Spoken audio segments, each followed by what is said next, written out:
Oke, baik. Assalamualaikum warahmatullahi wabarakatuh. Selamat pagi untuk Waalaikumsalam. Pak Harman dan kawan-kawan mentora yang lain untuk bisa menyelamatkan dirinya untuk hadir dalam sesi diskusi keenam ini tentang peran database geologis di dunia pertambangan terkait baik itu eksplorasi maupun eh, produksi nantinya yang bisa dijelaskan oleh Pak Harman. Oke, mungkin sebelum masuk ke topik, mungkin di sini saya coba untuk membacakan CV Pak Harman terlebih dahulu. Jadi Pak Harman ini merupakan eh, seorang expert terkait geologis di industri, terutama di mineral exploration, dengan pengalaman kurang lebih 25 tahun meliputi eksplorasi dan produksi di CWAU Porphyry di Freeport, kemudian eh, apa namanya epithermal di Jerry Source, kemudian nikel maupun bauksit di PT Antam, dan juga timah baik itu aluvial maupun primer di PT Timah, dan juga batu bara di PT Bukit Asam. Jadi pengalaman beliau alhamdulillah cukup lengkap sekali, jadi diharapkan nantinya bisa menjadi diskusi yang sangat baik untuk kita semua yang ada di sesi ini ya. Oke, mungkin tidak cukup berlama-lama Pak, bisa dimulai saja, waktu dan tempat dipersilakan.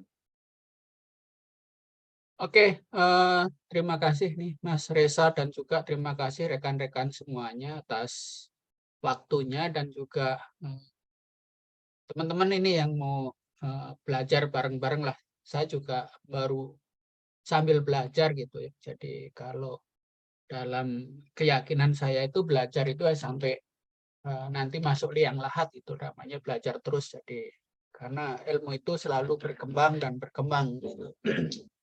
Nah, mungkin sebelum saya mulai, kita berdoa dulu ya, supaya apa yang kita usahakan di pagi hari ini mendapat rahmat, ridho, kemudahan, dan apa yang kita pelajarin ini menjadi ilmu yang bermanfaat dan berkah untuk kehidupan kita. Mungkin sama-sama kita berdoa bersama sesuai dengan keyakinan masing-masing. Doa mulai.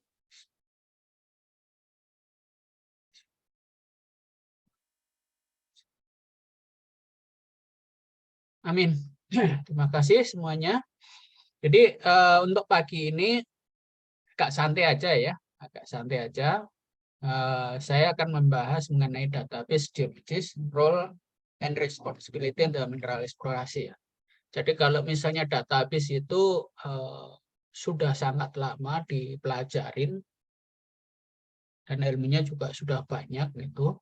Namun untuk terutama di eksplorasi ini yang baru saya rasakan itu sekitar ya 10 sampai 15 tahun yang lalu itu sudah mulai cukup banyak, dan saat ini juga sudah mulai banyak dipelajarin dan dipahamin apa fungsi database geologis. Karena pada waktu itu mungkin sebelum zaman komputer gitu, kalau teman-teman itu pernah mapping eksplorasi hanya mengandalkan peta dan buku kuning di lapangan, nah, berarti itu teman-teman saya yang sudah senior gitu ya.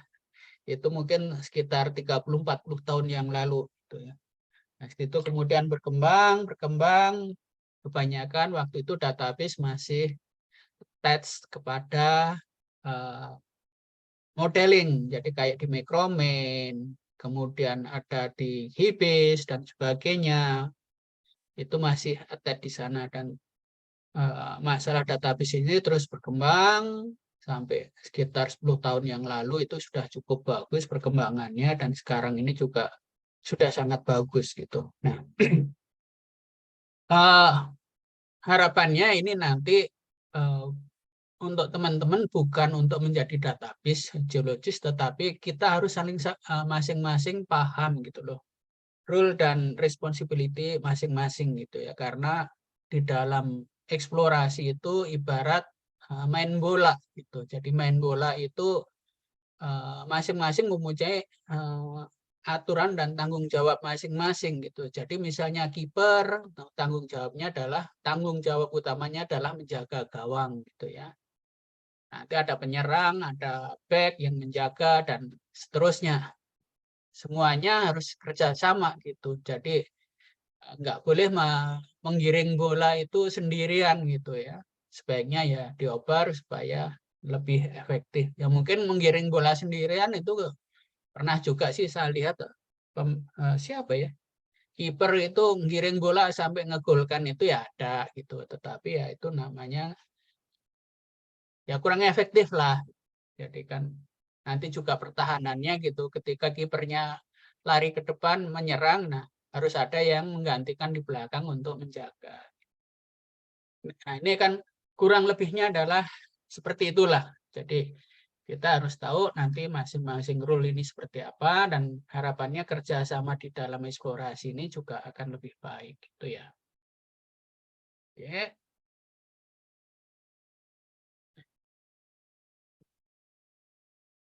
Oke, nah untuk outline-nya kurang lebihnya adalah nanti mengenai bisnis eksplorasi ya. Jadi kita perlu ya paham itu proses bisnis eksplorasi ini seperti apa, kemudian fundamental database ini aturan dan definisinya. Di database itu salah satu yang penting itu adalah mengenai data capturing ya, the nature of exploration data ini seperti apa. Dan yang keempat ini mengenai kenapa sih database ini yang saya rasa lebih banyak orang yang mempertimbangkan gitulah. Kenapa sih menjadi lebih penting gitu ya? Karena ini kan berkaitan dengan perkembangan teknologi, terutama teknologi komputer dan juga pemahaman mengenai data science. Nah, yang terakhir ini adalah sekarang di mana nih posisi Anda dan mungkin perusahaan-perusahaan Anda yang Anda gelutin ini seperti apa sekarang? Nah, maunya kemana gitu. Kurang lebih itu outline-nya untuk pagi hari ini. Nah, ini untuk proses bisnis eksplorasi secara umum ya. Jadi ini ada peradaban gitu kan. Ada peradaban, kemajuan teknologi dan sebagainya, sehingga permintaan bahan logam dan mineral itu juga berubah dan meningkat. Mungkin sebagai contoh gitu, 10 tahun yang lalu itu nikel nggak banyak dilirik gitu kan. Tetapi saat ini nikel banyak dilirik karena apa, adanya kebijakan net zero emisi, bagaimana green teknologi itu, teknologi penyimpanan, teknologi baterai dan sebagainya, maka di sini nikel dan juga REE ini banyak dikejar-kejar, dicari-cari. Nah, yang nyarinya tentu saja dengan eksplorasi. Nah, mencari dan menemukan ini ya nggak cepat gitu loh. Kalau dulu bisa 5-15 tahun gitu dari awal eksplorasi sampai menjadi cadangan. Nah, setelah ada cadangan, dihitung-hitung untung atau ruginya kalau ditambang secara ekonomis ya. Nah, itu baru ditambang gitu ya. Baru ditambang, kemudian diolah, dimurnikan, nah baru menjadi material-material yang bisa diaplikasikan ke dalam industri. Demikian seterusnya berputar-putar gitu kan. Jadi nanti dari industri ini juga ada apa namanya recycling dan sebagainya. Nah, disinilah ini eksplorasi ada di sini sebagai satu bisnis kehidupan. Dan harapannya dengan penemuan mineral-mineral baru ini juga akan memutar ini peradaban semakin maju, semakin berkembang, dan kehidupan ini semakin nyaman harusnya ya. Jadi teknologi itu juga seperti pisau bermata dua gitu ya. Jadi kalau teknologi dimanfaatkan dengan baik untuk kehidupan manusia, ya tentu saja bisa hidup lebih nyaman gitu ya. Tetapi kalau di sisi lain, kalau untuk ya bukan kejahatan ya, Untuk perang ya seperti drone dan sebagainya, nah itu ya semakin apa ya? Semakin rame lah perangnya gitu ya. Semakin rame. Oke, nah apa sih yang eksplorasi mineral? Jadi eksplorasi mineral tujuannya adalah menemukan endapan mineral yang dapat ditambang secara ekonomis. Nah, kuncinya adalah dapat ditambang secara ekonomis. Kalau ketemu mineral tapi nggak dapat ditambang ya bukan eksplorasi lah, bukan tujuannya gitu ya. Kalau cuma menemukan aja sih ya banyak cara menemukannya, tapi kalau bisa ditambang secara ekonomis, nah itu lebih betul lagi ya. Nah, eksplorasi ini biasanya dilakukan secara bertahap ya, dengan mencari, menemukan, dan mengukur. Apa sih yang untuk mencari ini? Biasanya dengan melakukan metode-metode eksplorasi, inderaja, pemetaan, geologi permukaan, geokimia, dan geofisika. Nah, inderaja, pemetaan geologi, geofisika, ini apa sih pada dasarnya? Nah, ini pada dasarnya adalah mengumpulkan data gitu. Jadi metode-metode ini adalah pada dasarnya adalah mengumpulkan data ya. Nah, kemudian apa? Data-data ini yang sudah dilakukan selama eksplorasi itu diolah, dianalisa, tujuannya adalah untuk kembali lagi eksplorasi tadi untuk mencari, menemukan dan mengukur ya. Jadi pemetaan geologi, geofisika, geokimia itu adalah pada dasarnya adalah ini mengumpulkan data, kemudian dianalisa yang bertujuan di sini ya untuk mencari, menemukan dan mengukur. Jadi kembali lagi yang seperti judul di awal itu bahwa eksplorasi mineral ini pada dasarnya adalah mengumpulkan data. Nah, kalau datanya sudah dikumpul cuma dikumpulkan aja. Nah, kalau 40 tahun yang lalu ya hanya dikumpulkan aja di dalam folder-folder, dalam peta, dalam buku-buku, dalam buku sampel, dan seterusnya. Itu masih ingat itu. Jadi semua data langsung aja diplot, dicatat dalam buku. Nah, tetapi ketika mau analisa agak repot gitu karena hanya sebagian-sebagian aja data yang bisa ada gitu ya. Nah, jadi seperti tadi mungkin yang sudah ya ini mungkin lebih agak detail aja. Jadi kan bagaimana to find itu kan menemukan mengidentifikasikan anomali dengan data eksplorasi ya. Nah, to prove ini membuktikan ini ya yang telah diindikasikan dengan eksplorasi lanjutan. Tentu saja untuk to prove ini juga perlu data-data yang dikumpulkan selama eksplorasi. Nah, untuk mengukur, ini kan nanti hasilnya adalah laporan sumber daya dan cadangan ya, ukurannya berapa. Jadi sebaran, kadar dan sebagainya. Nah, ini yang untuk mengukur ini apa yang diperlukan? Data juga, data-data eksplorasi ya. Nah, untuk visibility analisa kelayakan yang diperlukan apa untuk visibility? Laporan dari hasil ukuran ini. Berarti apa? Data juga yang diperlukan untuk semua proses ini. Jadi semua proses ini adalah data. Nah, yang saat ini banyak saya lihat bahwa data itu masih ada datanya, tapi masih tersebar dengan berbagai format, dengan berbagai lokasi dan sebagainya. Sehingga ketika akan melakukan hal-hal ini, tentu saja ada banyak kendala-kendala. Nah, kendala-kendala ini bisa diatasi dengan cara memanage atau mengatur data-data yang dikumpulkan ini dengan baik, terstruktur, dan benar. Sehingga ekstraksi data ketika diperlukan untuk menemukan, untuk membuktikan, untuk mengukur, untuk melakukan visibility study, itu tersedia dengan mudah. Gitu ya. Oke, lanjut ya. Nah, ini dia. Nah, ini sebagai contohnya. Ini slide zaman Bahla, ini mungkin 10 tahun yang lalu ini saya buat. Gitu ya. Jadi, tahapan eksplorasi ya. Jadi, ini tahapan eksplorasi itu selalu saya dengung-dengungkan gitu ya. Karena secara best practice itu ya eksplorasi ini speknya bertahap ini ada penyelidikan umum, eksplorasi. Nah, prospeksi ini adalah tujuannya untuk mencari di sini, kemudian untuk menemukan di semi eksplorasi di sini. Hilang lagi ininya, pointer.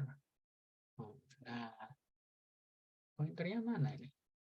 Pointer option. Nah, nih. Jadi di sini tadi adalah untuk mencari. Mencari ini dari data peta, kemudian dievaluasi untuk mencari dan menemukan di sini dengan eksplorasi rinci, masukkan ke dalam database. Nah, demikian database eksplorasi ya, ini semakin hari semakin banyak dan semakin kompleks gitu ya. Ini sebagai gambaran aja. Nah, ini tadi kan tahapannya seperti apa? Nah, seperti apa? Jadi secara umum eksplorasi, terutama eksplorasi mineral itu sebaiknya ya dilakukan secara bertahap ya, sesuai Kemen dan aturan-aturan umum ya. Walaupun mungkin kalau misalnya ada yang mengatakan, Pak, di sana itu ada UP yang nggak ada eksplorasi, nggak ada geologis juga untung ya. Bisa aja sih, bisa untung, sangat untung juga bisa gitu. Tetapi itu lebih banyak ke faktor keberuntungannya, gitu ya. Faktor keberuntungannya, terutama kalau misalnya untuk menambang material-material yang mudah gitu ya. Jadi misalnya menambang sirtu gitu kan, batu pasir di kali ya nggak perlu banyak eksplorasi lah gitu. Apalagi kalau kecil-kecilan gitu, modal cangkul, pick up, gali, naikin, udah bisa. Atau mungkin batu bara ketemu singkapan langsung diambil shovel, ambil truk, kirim, udah jadi gitu.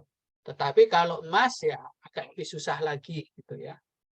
Ya, kecuali Mas Reza gitu yang langsung tangkep dapet itu. Oke, ya. Jadi fundamental database seperti apa sih ya? Jadi kalau dari perspektif pemahaman saya bahwa geologis ini juga merupakan bagian dari geosaintis ya. Geosaintis itu sangat luas selain geologis. Kemudian yang data geologis, database geologis ini merupakan irisan yang antara geologis nanti dengan data saintis. Ada data saintis, geosaintis, geologis ya. Ini banyak nanti kaitannya di situ. Nah, kemudian perannya ke depan ini menurut saya akan semakin penting ya untuk mampu meramu semua proses bisnis eksplorasi ke dalam sistem database untuk percepatan eksplorasi. Nah, ini harapan yang ke depan ini ya. Harapannya ke depan adalah di sini ya. Bagaimana bisa database itu untuk melakukan percepatan eksplorasi gitu ya. Supaya lebih cepat ya. Lebih cepat, lebih baik. Tanya dulu itu kan. Oke. Nah, apa sih data scientist? Nah, kan sedikit menyinggung data scientist ya. Jadi prinsip data scientist ya, ini karena gabungan bagian juga dari database eksplorasi terhadap data scientist. Jadi database eksplorasi itu harus paham juga sedikit data scientist, paham juga mengenai proses bisnis eksplorasi. Merupakan irisan hal itu. Jadi di sini mereka data science ini harus melakukan hal-hal sederhana dengan benar ya. Memahami domain aplikasi ya. Tadi yang sudah saya sebutkan, jadi harus paham domain aplikasinya ya, membersihkan, mengintegrasikan data yang relevan dan menyajikan dengan jelas kepada orang lain ya. Jadi ini bagaimana dia paham ya domain aplikasinya. Kalau ditambang dieksplorasi, tentu saja dieksplorasi itu yang memang harus paham proses bisnisnya. Makanya di depan tadi yang saya tampilkan adalah proses bisnis eksplorasi itu sendiri ya. Tapi itu secara masih sangat level tinggi ya. Tentu saja detail-detailnya juga masing-masing harus paham gitu ya. Nah, kemudian juga data science ini yang mungkin bagi saya waktu belajar database ini sedikit nervous dan sedikit menyebalkan gitu karena matematika saya jeblok gitu ya. Jadi ini dia memang harus banyak belajar matematika terutama statistik, aljabar linear dan sebagainya. Yang penting adalah ya walaupun umur sudah segini ya tetap aja belajar lagi statistik nih gimana sih, ini aljabar linear bagaimana ya. jalan terus gitu ya. Apalagi teman-teman ini kayaknya semuanya milenial semua ya. Jadi untuk belajar ini tentu saja sangat mudah ya. Nah, bukan hanya nanti dari geologisnya ya, dari teman-teman geologis juga mesti sedikit paham lah supaya nanti bisa mengaplikasikan data-data yang dikembangkan. Nah,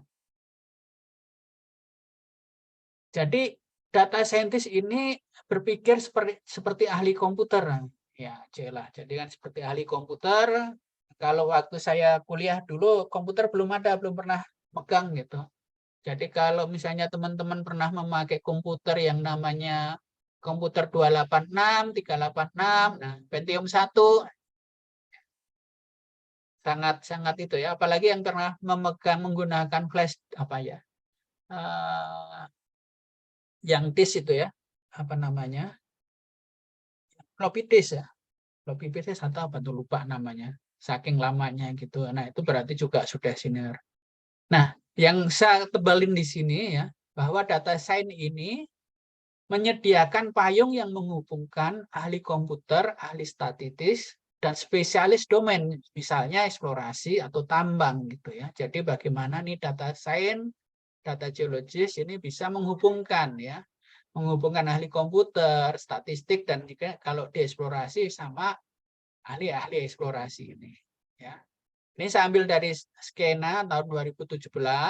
Jadi menurut saya ini basic banget dan menurut saya valid banget gitu ya, bahwa dia menyebutkan bahwa tidak ada ilmu yang memonopoli kebenaran gitu ya. Jadi kalau misalnya ada teman-teman yang ngeyel semuanya benar ya saya kurang yakin aja lah bahwa benar atau salah itu masih sangat relatif ya. Ya, data scientist ini harus mampu menggabungkan alat tool dari berbagai bidang, ini hampir sama lah dengan di sini. Oke. Inilah fundamental banget menurut saya dan ini bisa dicamkan. Tentu saja tugas ini tidaklah mudah tanpa kerjasama dengan tim yang lain, gitu ya. Jadi harus ada kerjasama, harus saling memahami, gitu supaya tujuan goal eksplorasi itu bisa tercapai, ya. Jadi tujuan goal eksplorasi bukan hanya tujuan goal dari database atau tujuan goal dari geologis ataupun tujuan goal dari resource geologis, enggak, tetapi harus sebagai tim ya. Ya, sebagai tim yang saling berkomunikasi dan bekerja sama. Oke. Nah, apa sih database eksplorasi ya?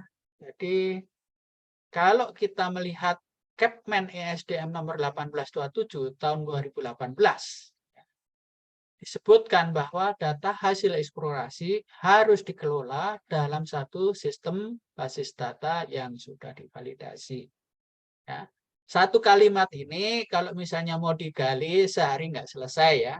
Apa itu basis data, bagaimana menyusun basis data, nah, kemudian juga validasi, nah ini bagaimana untuk menyusun validasi dan sebagainya. Nah kemarin kalau di KDGI untuk validasi ini aja yang membawakan 3 orang masing-masing udah sejam gitu. Jadi banyak gitu.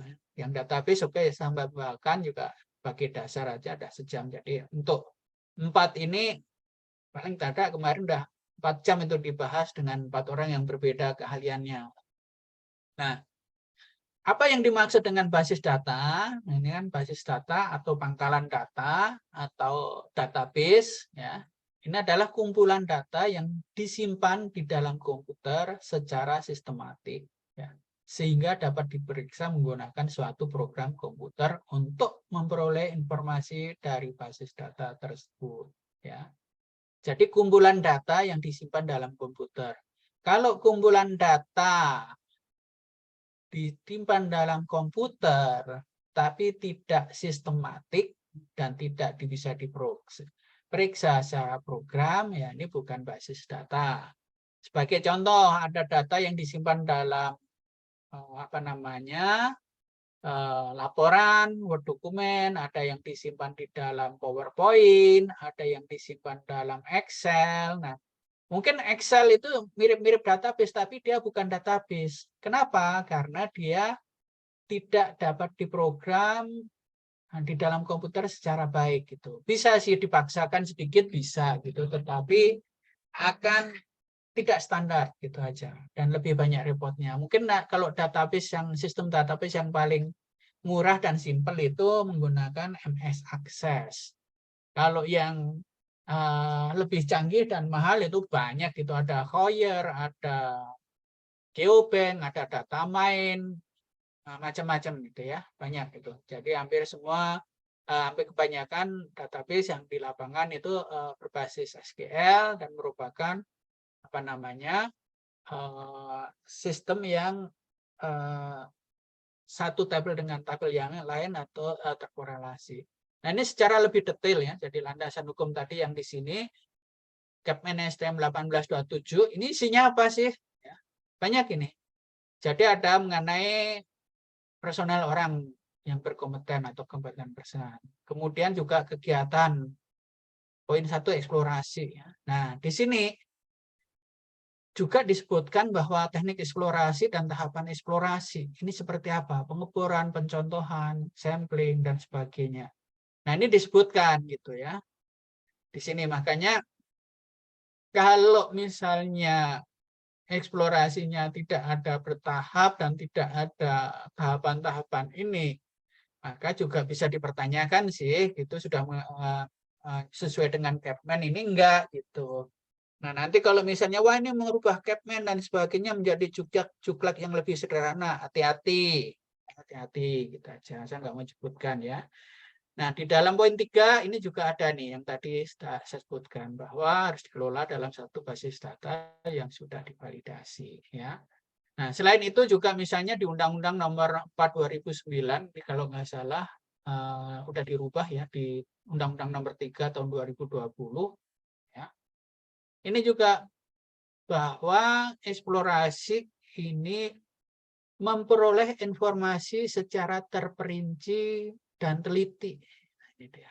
Secara terperinci dan teliti ini gimana? Nah, ini harus dijabarkan baik-baik terperincinya gimana. Kalau misalnya ngambil kolarnya, essay-nya, surveinya, dan sebagainya. Jadi dengan lokasinya, bentuknya, dimensi, dan sebarannya. Nah, ini diatur dalam undang-undang, ya, bukan hanya keputusan menteri, jadi tetapi undang-undang yang dari segi legalnya harus lebih tinggi, ya.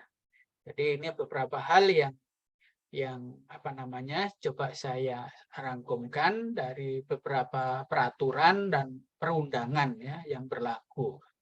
Jadi disinilah salah satu, bukan salah satu nih, salah banyak ini ya. Salah banyak beberapa aturan yang melandasin bahwa database eksplorasi itu benar diperlukan. Kemudian bagaimana menyusun database secara umum di sini, secara umum. Nah, secara detail ya kita harus pecah-pecah sesuaikan dengan masing-masing bisnis mineralnya. Oke. Nah, benar enggak sih database itu untuk apa ya? Jadi kembali lagi, saya ringkas lagi bahwa ini sebagai contoh, eksplorasi ini ketika sudah melakukan pada tahap untuk mengukur, itu perlu dilakukan exploration drilling. Setelah dibor, ini core-core-nya diapain? Di logging, di sampling, di preparasi. Nah, data-data sampling di logging itu apa? Disimpan ke dalam database, ada isinya. Nah, semuanya ini apa? Outputnya adalah nanti adalah resource estimasi. Ya. Nah, untuk membuat resource estimasi ini ada data validasi, dimension, parameter, dan sebagainya. Ya, untuk yang dua ini mengacu ke ini JORC KCMI tabel 1, seksi 1 dan seksi 2. Sementara untuk yang resource estimasi ini di section 3. Nah, resource estimasi ini kalau misalnya perusahaan Anda adalah perusahaan terbuka, yang berarti dia mencari modal di pasar modal, ini sekarang kalau nggak salah kompeten person itu sudah diakui di pasar modal dan semua laporan ini juga harus dilakukan dan dievaluasi oleh kompeten person, ya. di mana nanti resource estimation report ini menjadi suatu aset yang bisa dijaminkan untuk meminjam uang. Ya, minjam uangnya bukan untuk foya-foya ya, tapi minjam uang misalnya untuk developing atau mengembangkan usaha tambang selanjutnya. Jadi setelah dapat ini tentu saja perlu modal gede untuk membangun tambang itu. Nah, uangnya dari mana? Kalau uangnya nggak dapat, nah ini nah yang bisa untuk dilakukan penjaminan bank untuk melakukan eksplorasi selanjutnya, untuk melakukan penambangan. Nah, tentu saja kembali lagi gitu kan. Kalau Anda perlu uang, berarti perlu data yang bisa dijaminkan, ya. Ya, untuk menjaminkan harus ada laporan resource atau mungkin laporan reserve. Laporan resource reserve itu hasilnya adalah dari data penggunaan eksplorasi ini ya, yang sudah divalidasi. Kalau datanya nggak divalidasi gimana? Ya ininya nggak akan dipercaya. Muter-muternya akan di situ terus. Jadinya kan harus secara langsung ini bagaimana data ini divalidasi ya, bisa diterima dan menjadi suatu aset yang bisa diagunkan gitu ya. Jadi kalau kita ya istilahnya ada sertifikat rumah atau sertifikat tanah gitu kan. Masalahnya kalau sertifikat rumah atau tanah, bank itu bisa melakukan survei, dilihat oh ya ada tanahnya, ada rumahnya, ya. Kalau sumber daya ada di bawah tanah ya, jadi mereka nggak bisa masukkan ya. Gitu. Yang bisa dipercaya nanti adalah kompeten personnya, bagaimana cara ngitung resource reserve-nya seperti apa. Ya. Setelah cara ngitung resource reserve-nya, datanya ada enggak? Datanya valid enggak? Nah, itulah. Jadi kalau misalnya udah ada ini, datanya enggak valid ya minjem banknya enggak ada duitnya gitu. Ya mungkin Anda bisa aja nambang ya, tapi ya risikonya gede dan enggak ada modal untuk nambang. Ya, nah ini sebagai contoh kan. Untuk selanjutnya kan ini hierarki database ya. Jadi ini ada data capturing, di bawah sini ada logging, sampling, kemudian administrasi, kemudian ada sistem manajemen keakuisi, modeling, dan decision making, pengambilan keputusan ya. Jadi ini sampling ini kan bagaimana cara samplingnya. Nah, ini kemudian juga cara validasinya seperti apa. Nah, kemarin kalau di KDGI itu sudah Pak Pusta ini menjelaskan sih bagaimana sih untuk sampling saja dulu gitu kan, cara sampling yang benar itu yang logging, mapping belum. Nah, QAQC juga baru yang QAQC ini. Di sini sebetulnya banyak sekali yang harus dikerjakan secara bersama-sama. Nah, ini sebagai contoh sih ini data di lapangan, nah ini visualisasi di komputer. Nah, ini cuma nunjukin aja sih. Dulu saya sempat agak langsing gitu ya. Nah, ini pakai laptop yang kalau nggak salah masih 386 gitu ya. Kalau nggak sekarang udah masuk museum semua ini. Oke. Nah, tadi kan sebagai prosesnya adalah adanya fakta. Fakta yang di lapangan itu di capturing seperti apa data-datanya gitu kan. Jadi ini kan bentuknya apa sih? Ini apakah soil, singkapan ya. Kalau misalnya batuan sudah teralterasi atau enggak. Nah, bagaimana mengukurnya gitu kan? Kalau misalnya kayak batuan itu apa yang bisa ditangkap di dalam batu, informasinya banyak ya. Yang pertama misalnya geological nature. Jadi kan jenis batunya apa, alterasinya apa, ya, mineralisasinya bagaimana. Ya, versus dengan physical nature. Jadi sifat fisiknya apa di situ? Misalnya ada berat jenisnya. Nah, berat jenisnya gimana nangkepnya? Ya mungkin dengan ngukur SG. Resistivity atau tahanan jenis, ya, ngukur dengan metode tahanan jenis. Kemagnetannya, kandungan magnetan. Kalau end specimen dengan misalnya magnetic susceptibility dan seterusnya ya. Nah, ini kan bagaimana sih ngukurnya? Bagaimana nih kan alat-alat yang bisa untuk mengcapture datanya ini. Ya, ini di faktanya ini. Jadi di sini nih sebelum masuk ke dalam database, ya ini harus dipikirkan dulu nih. Nah, seorang database yang benar ini juga harus dipikirkan ini kan. data capturing-nya gimana nih kan, karena di sini kebanyakan kesalahan data ini adalah selama data capturing, ya, data capturing. Nah, kemudian fakta ini setelah jadi fakta dirubah menjadi data. Nah, data ini kembali lagi nanti bagaimana memasukkan datanya, satu-satu diimport gitu kan, atau mungkin menggunakan tool. Jadi misalnya direct logging. Nah, yang sekarang yang canggih kan udah ada yang namanya ML atau artificial intelligence yang bisa melakukan direct logging, scanning gitu ya. Sehingga data-data ini bisa masuk ke database secara lebih cepat. Nah, ini di bagian atas ini bagaimana data masuknya. Nah, ini juga nanti aturan-aturan validasinya bagaimana. Ya. Nah, kemudian ini data security-nya. Nah, data security-nya ini siapa yang boleh memasukkan, siapa yang boleh mengupdate, siapa yang boleh merubah, dan sebagainya, supaya data yang sudah dimasukkan ini aman dan tidak terganggu. Ya. Jadi di sini istilahnya ada nanti yang namanya responsibility metric. Ya. Ini jadi seperti sepak bola lah. Jadi kan si A tugasnya apa saja, si B tugasnya apa. Jadi what doing, who doing, how doing what, siapa ngelakukan apa. Nah, dari sini ini meningkat. Jadi ini lebih manajemennya, ya.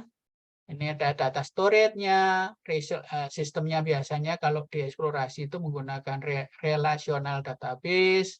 Bagaimana untuk agregasinya? Agregasi itu misalnya untuk hitung misalnya signifikan intercept-nya seperti apa, terus kemudian juga apa namanya penggabungan datanya bagaimana, ekspornya, reportnya, nah ini bagaimana ya.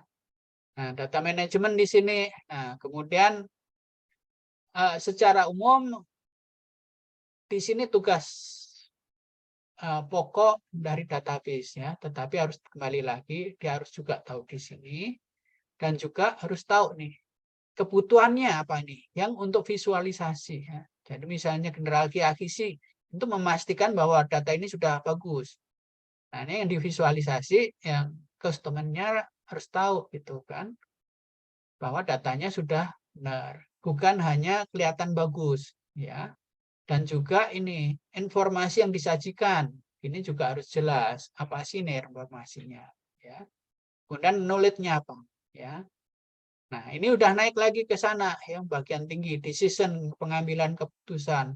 Berdasarkan data-data ini, bisa nggak diambil keputusan, go no go decision, eksplorasi lanjut atau enggak, gitu kan. Jadi ini udah feasibility study, potential mineral resource. Kemudian juga ini kan, paling enggak what next programnya. Jadi kalau misalnya, oke lah ini memang eksplorasi belum selesai, belum sampai tahap penambangan. Tetapi di sini what next-nya. Jadi misalnya delineasinya kemana yang bagus ya. Kalau misalnya yang porfiri atau apa itu yang kata-kata kerennya itu kan vectoringnya bisa nggak dipakai gitu kan. Jadi kita mengebor itu bisa terarah gitu ya, bisa terarah sehingga sukses rasio untuk eksplorasi itu lebih meningkat gitu ya. Ini di decision. Tentu saja semua data ini dilakukan dengan baik dan benar. Oke, nah ini sebagai contoh gitu kan, transportasi data geologi. Kalau misalnya ke lapangan Kepit ini kan batu ini ya, batu ini bisa fakta geologi ya. Ini data ada diamatin oleh geologis. Dari ini harus dilakukan kode klasifikasi informasi dan transaksi datanya seperti apa ya.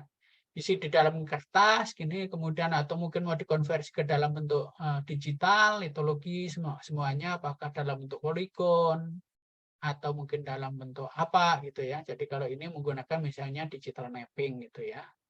Nah, demikian juga misalnya perekaman digital. Datanya ini apa namanya lokasi, deskripsi dan seterusnya ya. Nah, kalau yang atas ini masih dalam kertas ya, ini kalau ini zaman bala itu ya. Ini integrasi meja terang kan. Jadi peta-peta yang sudah dibuat itu ditumpuk-tumpuk untuk melihat prospeknya di mana, target yang paling bagus mana ya. Nah, kalau sekarang ini kan sudah ada istilahnya transformasi digital. Jadi data-data ini digital, harapannya nanti informasinya bisa dimodalkan dengan sistem informasi geografis secara 2 dimensi ataupun 3 dimensi, kemudian pemodelan sumber daya dan menjadi ini. Nah, kembali lagi yang tadi segitiga tadi ya. Jadi ini ada fakta, kemudian data dirubah menjadi informasi, informasi menjadi pengetahuan. Ya. Itulah kurang lebih data ini adalah seperti ini. Nah, tentu saja supaya data ini bisa ditransformasi menjadi pengetahuan, sistem penyimpanan, manajemennya juga harus baik supaya transformasi informasi ke pengetahuan atau transformasi data ke informasi itu menjadi lebih baik dan lebih cepat. Oke. Nah, ini sebagai contoh. Jadi sebagai core seperti ini. Nah, ini geologis ngeceng dilihat ini batunya seperti apa. Oke. Nah, ini yang masalahnya adalah ketika dia lakukan observasi, ada data-database, data-data di dalam batu ini yang bisa disimpan ke dalam database. Tetapi sebagian ini tidak bisa tersimpan ke dalam database. Ya. Sebagian tidak bisa ke dalam database. Contohnya seperti ini apa gitu kan?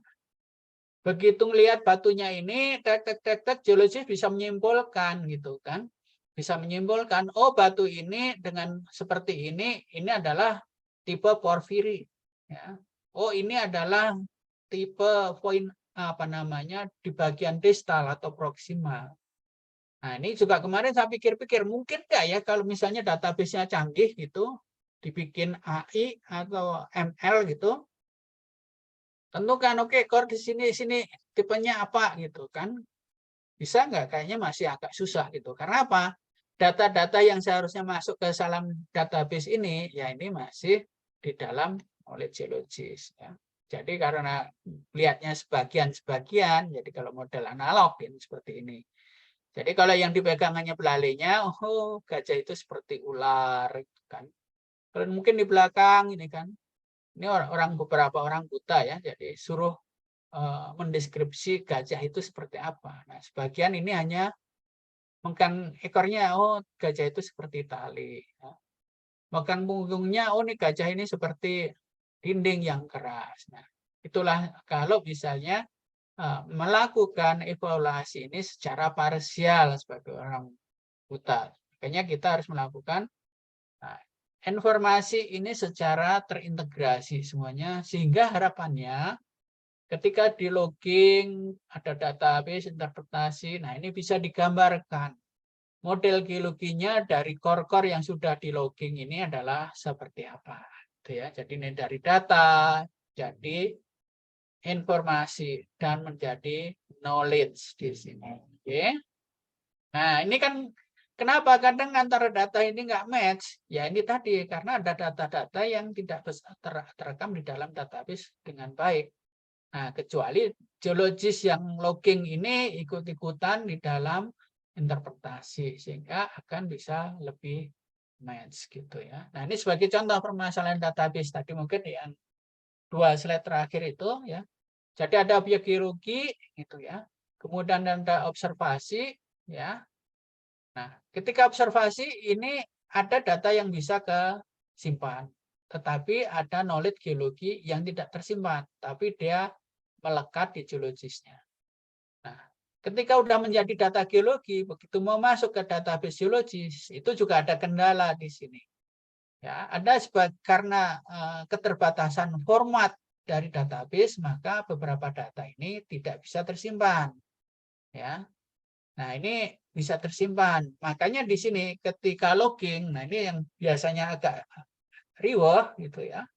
Jadi nanti ada logging versi 1, 2, 3, 4, dan sebagainya. Karena apa? Mengacu, ini kenapa datanya nggak kesimpan? Ini kenapa nyimpennya gini? Nah, ini yang repot.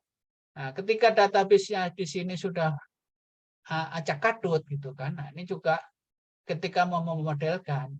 Ini ketika di data ekstraksi, nah ini akan terkendala gitu ya, terkendala sama data ekstraksinya ini. Ada data-data yang terekstrak tetapi tidak bisa dimodelkan. Sehingga kadang-kadang itu geologis modeler ini dah kembali lagi aja langsung ke objek geologis, capture knowledge-nya, kemudian dimodelkan lagi. Resikonya apa? Beberapa informasi yang dimodelkan tidak ada di database. Nah, ini yang menjadi kendala utama kalau misalnya ke depannya itu untuk memodelkan bisa dilakukan dengan machine learning atau artificial intelligence. Nah, yang saya lihat adalah kendala tersebut, ya, kendala tersebut ini, ya, kendala ini. Tapi kalau datanya ini bagus, ya nanti machine learning, artificial intelligence tentu saja bisa dijalankan. Ya, jadi kembali lagi data yang tersimpan di sini harapannya adalah ya, yang dimodelkan ini dapat menerangkan objek geologinya di sini. Harapannya adalah ini, dan penyimpanannya ini harus efektif dan nah ini kenapa sih menjadi lebih penting sih? Masa iya sih lebih penting atau sama aja ya? Ya semuanya penting lah gitu kan. Nah ini dari Monthly Subsurface Company 2023 ya. Ini dari hasil survei. Kalau suka lihat di ACTV itu kan survei membuktikan. Survei membuktikan. Jadi data manajemen important, kepentingan mengenai data yang bermanajemen. Jadi yang menyatakan 5 kritikal, sangat kritikal itu lebih 43%. Yang 4 sama 3, yang ini kurang lebih segini ya. Yang mengatakan bahwa database manajemen itu enggak penting-penting amat ya, ada 6. Jadi di sini mengatakan bahwa data manajemen itu sebagian besar yang mengatakan adalah penting dan kritikal. Tetapi sebagian mengatakan tidak. Ya, terserah nanti kan dari perusahaan Anda dan persepsi Anda yang kepenting atau enggak ya. Kalau misalnya enggak penting ya enggak salah juga sih, ada temennya juga. Nah, kemudian juga dari survei ini ya, dari berbagai industri yang berdekatan, ada mining, tambang, lingkungan, pemerintahan, minyak dan gas, geotermal dan sivil. Ini ternyata tambang ya ini mengatakan bahwa data manajemen itu penting. Jadi mining ini, tambang ini termasuk eksplorasi menurut saya ya. Jadi dia mengatakan bahwa data manajemen itu penting gitu ya. Sementara kalau di sivil itu nggak penting gitu ya. Nah ini kalau ada teman-teman geologis zaman bahala dulu itu biasanya antara tambang sama geologis itu suka gelut gitu ya, nggak masalah gitu, karena mungkin berantem masalah ini ya, nggak tahu saya ya. Tetapi di sini karena kita ada di posisi ini hampir mengatakan penting ya. Nah pentingnya yang nanti kita lihat lagi seperti apa sih gitu. Seperti yang tadi kan ya, jadi bahwa data itu adalah merupakan aset dari perusahaan, data eksplorasi. Nah, kalau aset itu nggak dikelola dengan baik, ya nilai aset itu akan turun. Secara kasarnya sih seperti itu, gitu ya. Makanya supaya asetnya terjaga, ya harus dirawat dan dikelola dengan baik, gitu ya. Seperti aset Anda misalnya mobil gitu, tapi mobilnya Anda nggak terawat, tentu harganya akan beda ketika mobil Anda yang Anda milikin itu terawat, masih kinclong, mesinnya halus, dan sebagainya, harganya akan lebih tinggi. Benar nggak? Enggak ya? Jadi sama aja ya, mobil yang bagus, sama-sama tahunnya, mereknya sama, cuma yang satu terawat dengan baik, yang satu enggak gitu. Ya, yang satu masih mulus, bagus, terawat gitu kan, selalu dicuci gitu. Yang satu penyok sana sini gitu, suka ngadat. Nah, harganya pasti beda. Nah, itulah aset ya. Satu dirawat, satu enggak, nih sebagai asumsi saja gitu. Balik lagi kan saya tekankan tadi bahwa database itu sebagai salah satu aset yang untuk dipakai menghitung resource-resource tadi. Oke. Nah, adanya perubahan paradigma yang menurut Pak Irwandi tahun 2020.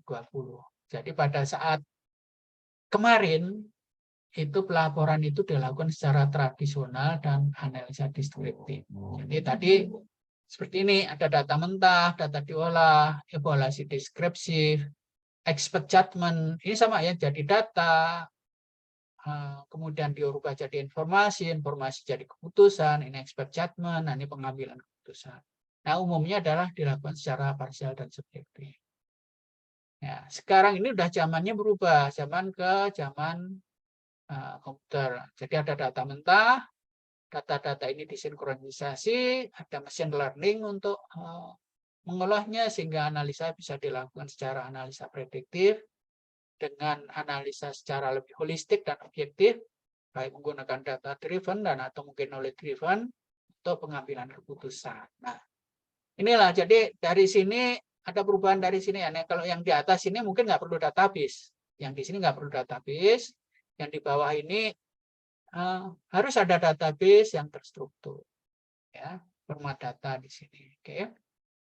Nah, kembali lagi tadi yang mungkin yang slide yang pertama tadi untuk mengingatkan aja bahwa eksplorasi, ya, ini ada pada prinsipnya mengumpulkan data-data di sini dan harus divalidasi agar hasil eksplorasi ini yang dikeluarkan sebagai laporan resource estimasi itu menjadi bankable asset atau aset yang bisa diakunkan yang bertujuan untuk mendapatkan dana segar untuk melakukan kegiatan penambangan lebih lanjut.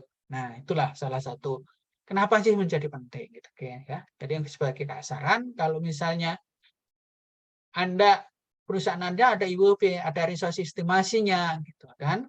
Begitu ditanya datanya ada enggak gitu kan. Model 3D-nya ada enggak gitu kan. Terus ngomong, wah, maaf Pak, ini kemarin camp kita dibakar orang sehingga semua data-data itu hilang kecuali hanya ada laporan reserve ini yang dibawa ke Jakarta yang menyatakan jumlahnya adalah segini. Tanya lagi, duplikat core sama core setnya dan gitu. Nah, kira-kira Anda percaya enggak itu?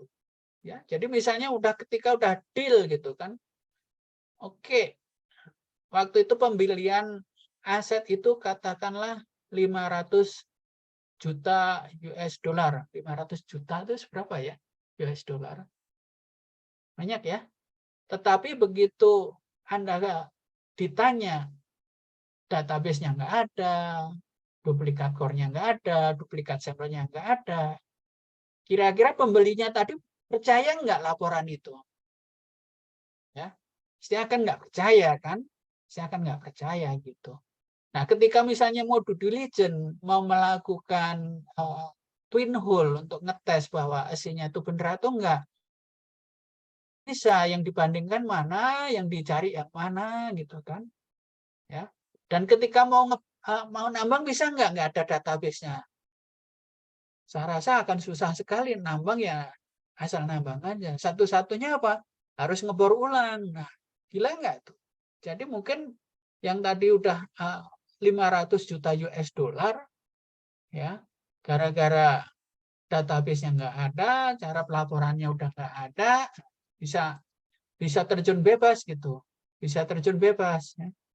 Harganya yang satu itu mungkin tinggal turun 50 juta lah, ya, tinggal 10%-nya, karena nggak bisa dipercaya lagi gitu kan. Apakah campnya terbakar atau dibakar? Kalau dibakar ya nanti kan busang lagi ceritanya kan, gitu ya. Nah inilah. Kalau misalnya ada database, nah nanti mungkin di belakang itu nanti ada bagaimana replikasi data dari camp, penyimpanan data-data itu yang supaya ketika ada disaster itu bisa dibenahin dengan cepat. Oke. Nah, ini kembali lagi tadi sini jadi eksplorasi mengumpulkan data. Jadi data eksplorasi adalah aset. Setuju? Enggak setuju ya. Jadi data eksplorasi bukan aset ya, tapi keset ya. Oke. Boleh juga. Ya. Tapi ketika Anda TPK ya akan due diligence atau mungkin sharing dan sebagainya, pasti datanya akan ditanya. Ya. Nah, ini aturannya sudah sangat jelas. Ada di Undang-Undang Nomor ini, ada Perpresnya, ada Ketentuan SDM, ada JORC, KJMI, SNI. Nah, semua mengatur di sini bagaimana ya, saling melengkapi. Ini saling melengkapi dan ini. Tetapi secara inti, ya, basis data atau ini data hasil eksplorasi ini harus dikelola ya, dalam basis data yang sudah divalidasi. Ini ya, satu poin ini. Ya. Nah, ini teranginnya lama ini kalau misalnya mau terinci ya. Nah, kemudian datanya ini bukan hanya dikumpulkan dan divalidasi, tetapi juga harus akurat. Ya, akurat, mutakhir itu diperbarui, terpadu dan dapat dipertanggungjawabkan. Nah, dan juga bahwa data ini harus diperoleh secara terperinci dan teliti. Ya. Terperinci dan teliti gimana? Ya ini misalnya tentu saja ada protokolnya, langkah-langkahnya, nah itu juga harus teliti dan terperinci, nggak bisa melakukan salah-salah. Ya, samplingnya juga harus jelas, gitu kan ya. Oke, nah datanya apa saja nih? Datanya sih nggak banyak sih, cuma satu lembar gitu ya. Cuma satu lembar, jalan-jalan sendiri. Sorry. Ya, jadi satu lembar gitu kan. Ada misalnya kolar, core recovery, bug density, RGD, ya. Nah, semuanya ini laporannya adalah ke potensi geologi, model geologi, sumber daya, dan rencana tambang ya. Jadi data-data inilah yang harus dikumpulkan dan divalidasi gitu. Nah, ini sebagai contoh ya, bagaimana memvalidasi bug density. Nah, bug density itu kan ditimbang. Nah, validasi dulu dong alat ukurnya. Kan. Timbangannya udah benar belum? Akurasi alatnya bagaimana? Jenis alatnya bagaimana? Ya. Nah, materialnya, kan? Materialnya misalnya porositas, kekerasan, hancuran. Nah, ini kan cara ngukurnya harusnya beda, metodenya beda gitu ya. Jadi kalau misalnya batunya sih utuh-utuh ya dengan volumetrik ya. Volumetrik itu ukur volume sama berat bisa gitu. Tetapi kalau lebih banyak yang hancur mungkin Archimedes akan lebih mudah. Nah, ini juga misalnya volumetrik biasanya bagus tetapi lambat. Nah, kalau misalnya dengan cara Archimedes itu bisa cepat gitu ya. Tetapi pada umumnya cukup mendekatin lah ya, cukup mendekatin gitu ya antara Archimedes dengan volumetrik gitu. Cuma ketika batuannya itu berongga, nah ini dia yang menjadi titik harus dilakukan secara volumetrik ya untuk menghitung bug density-nya. Kalau misalnya banyak rongganya itu yang akan diukur adalah densitasnya saja. Nah, demikian juga C. Nah, C ini banyak sekali yang harus dilihat kan. Cek sampelnya ada enggak? Nah, ini di JRC juga ada. Metode preparasinya bagaimana? Cara samplingnya bagaimana? Inilah yang harus dilihat ya. Beberapa data di sini perlu juga misalnya dicatat gitu kan. Misalnya sampling recovery-nya mesti diambil. Oke, kadar airnya, moisture content-nya dicatat kan. Nah, dan seterusnya gitu ya. Preparasi. Nah, ini kan preparasi, ini kan crushing-nya, pulverizing-nya ini juga dicatat dilaporkan dalam database dan nanti untuk sebagai cek untuk C-nya ini bagaimana. Oke. Ini tak buat tahun berapa? 2006. 2006 hampir 20 tahun yang lalu ya. 15 tahun yang lalu ya. Kurang lebih. Oke, nah ini sebagai contoh gitu ya. Ya, jadi ini harus berjalan secara keseluruhan tadi. Jadi kalau zaman Bahala itu sebelum ada database, proses yang di tengah inilah jalan. Proses. Kontrolnya ya mungkin ada beberapa. Nah, tapi sekarang ini harus ada manajemen datanya. Sorry tak buka ininya. Nggak mesti acquire ya. Banyak data manajemen yang ada di pasaran sekarang nggak mesti acquire gitu. Ini karena tak buat tahun berapa 2010 ya. Nah, itu 2010 atau berapa ini? Udah lama banget ya tak bikin.